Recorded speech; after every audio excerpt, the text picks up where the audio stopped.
So ngayong araw guys, gagawa na naman ako ng pagkain na pang mayaman. Mukhang mamahalin nga pala yung luluto ko, pero ito nga pala yung mga ingredients. Yung mga construction nga pala nito guys ay makikita nyo nga pala dito lang sa video. Nakita ko nga pala itong luto na to guys sa TikTok, kaya ginaya ko. Naglagay nga pala ako dito ng asin, paminta at ng patis. Kapag nagluluto nga pala ako guys, hindi nga pala nagamit ng bechin tsaka ng magic sarap. Tapos ayan guys, naglagay na nga pala ako dito ng harina. Hindi nga pala nasatisfy kaya naglagay pa ako ng itlog. Kaya nga pala ako naglagay nito guys para magdikit-dikit nga pala yung karne. Para mamaya kapag niluto ko hindi sila maghiwa-hiwalay. Tsaka yung itlog nga pala guys, pampakremi nga pala ng karne. Yung tipong kapag kinagat, lumalagotok.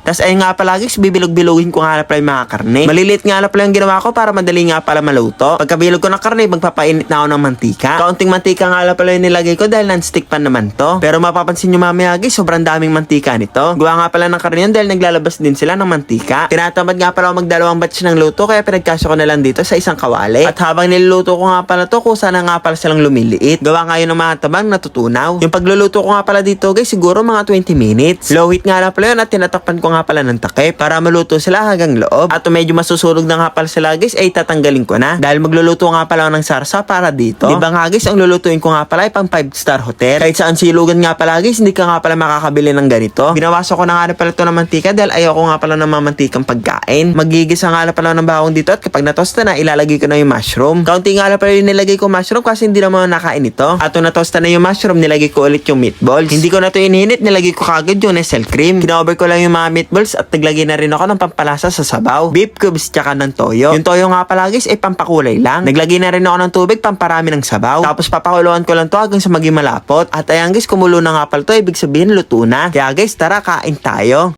So ayan guys, nakagawa na nga pala ng creamy garlic mushroom beef. Ayan, titikman natin guys kung anong lasa niya. Ito munang sabaw. Ang sabaw niya guys ay 10/10. So ito namang beef, hindi ko alam guys kung naluto na yung loob niya or ano. Pero matagal ko to nilutuan ng low heat. Ayan, tikman natin. Luto naman yung karne niya guys, saktong-sakto yung pepper tsaka salt ko tsaka yung patis. Tamang-tama kasi malasa. Sarap. May pagkamaalat. Hindi ko siguro nahalo na maayos, pero masarap. Satisfy ako sa niluto ko ngayon guys kasi masarap talaga. Parang, alam yung kumain ka sa 5-star hotel, ganito yung lasa. Malambot din yung karne, tapos sa sabaw, masarap. Yung sabaw niya guys, talagang nagpasarap dito. Sarap. So ayan guys, dahil marami nga pala yung niluto ko, mamimigay nga pala ako sa kapitbahay ko. Yan, 1,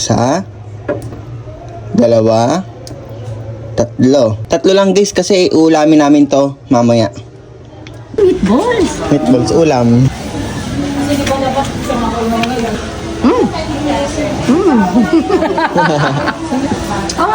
Review only. Ang daming gatas. Masarap. Pero konting-konting kailangan ng tamis ng sauce. Konting-konti lang. Masarap. Oh, masarap. Anong nilagay mo? Ano ba to? Nestle cream. Tapos, Karne ng baka. masarap. Oh, ayun. Masarap, masarap. Pwede na magkatawa.